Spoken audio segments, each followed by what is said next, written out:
Hello, welcome to Rita's Roost. Well, I'm going to read you a story. The little girls were down the other day and they had got some hand me down books from their older little boy cousins, and I saw some of the cutest ones in the stack. As you can see, the pages are a little wrinkled and crinkled and messed up, but this is a cute story about Otis, a little red tractor. So I'm going to read it to you and try to show you the pictures. Here goes Otis by Loren Long. Get through the pages here. There once was a friendly little tractor. His name was Otis, and every day Otis and his farmer worked together, taking care of the farm they called home. Otis liked to work.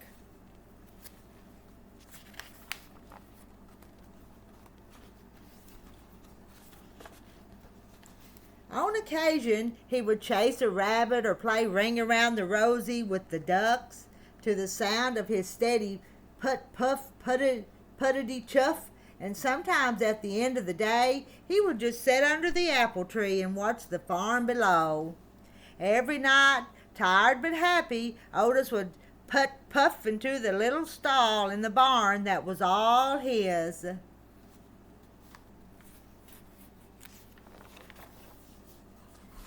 One night when Otis was fast asleep, the farmer brought a beautiful baby calf into the barn. The calf bawled and bawled for her mother, but when the sleepy sound of a soft put puff puttity chuff came from the next stall, the scared little calf stopped bawling and drifted off to sleep.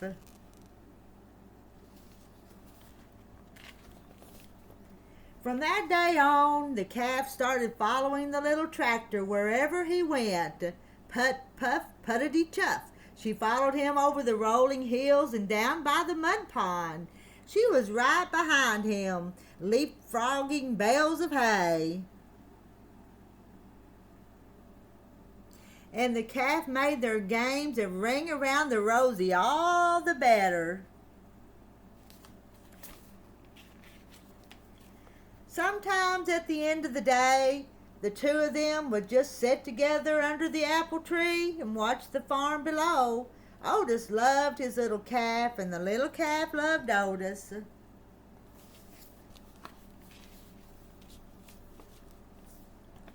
Show you the pictures. Then one day the farmer surprised everyone with a brand new yellow tractor. "Time to move out, Otis," the farmer said. He took Otis out of his little stall in the barn that was all his and parked him back behind the barn. Then he backed the big yellow tractor into the stall next to the little calf.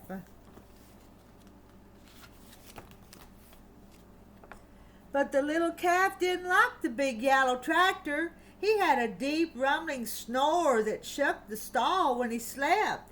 There was no one to purr the little calf gently to sleep, no one to spend her days with.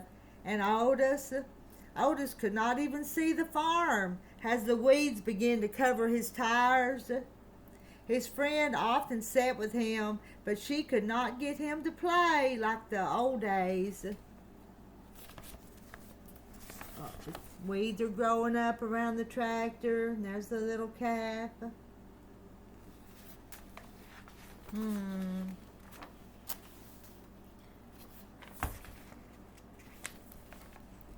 It was early summer when the farmer discovered a poster.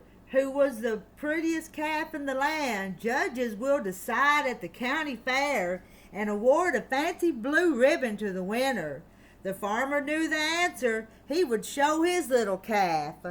But on the morning of the fair, the little calf was nowhere to be found. She had wandered down to the mud pond by the cornfield to cool off. When she waded into the muddy water, her feet sank. With every step, she sank deeper and deeper and deeper. The little calf was stuck in the mud pond.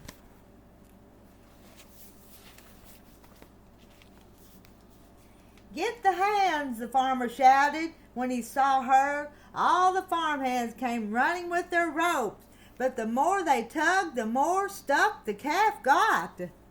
"Get the big yellow tractor," the farmer shouted. "He can save her." But the big tractor just scared the little calf. She sank in deeper and deeper. Nearby farmers began to gather.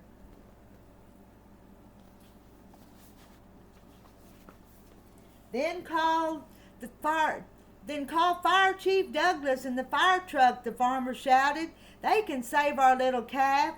But the sight of the big red fire truck startled the little calf in even deeper. The farmer was fit to be tied. If the farmhands and the big tractor and even Fire Chief Douglas and his fire truck couldn't save the little calf, who could?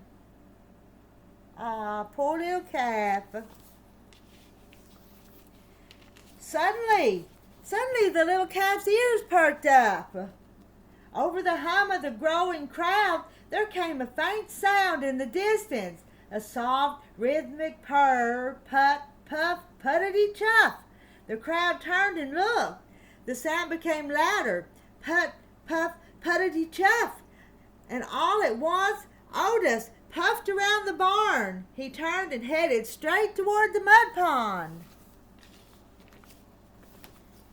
Otis puffed down the rolling hill and pulled right up next to the muddy water's edge. The calf heard her friend's puttering purr and bawled. It was something like a hello. Then, to the sound of the gentle chuff and the amazement of all the people in the crowd, Otis slowly began to circle the pond. He circled and he circled, and the little calf turned and turned, never taking her eyes off her friend.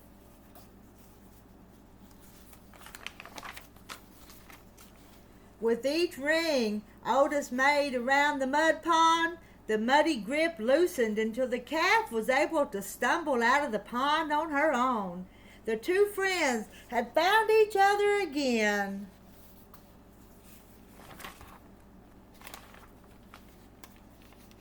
Otis led the calf right down the dusty road toward the village, and everyone threw flowers as they went, following them into town.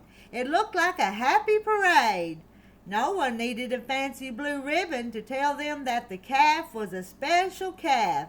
Otis was a special tractor, too. And the two of them were special friends.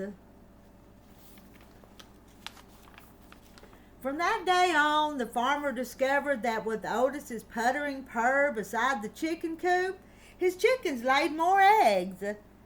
At milking time, with Otis's gentle chuff nearby, his cows produced more milk. On occasion, Otis even got to join the farmer in the big yellow tractor out in the fields. But often, at the end of the day, Otis would just sit with his friend under the apple tree and watch the farm below. The end. I like that story about little Otis. Hope you enjoyed it. Bye.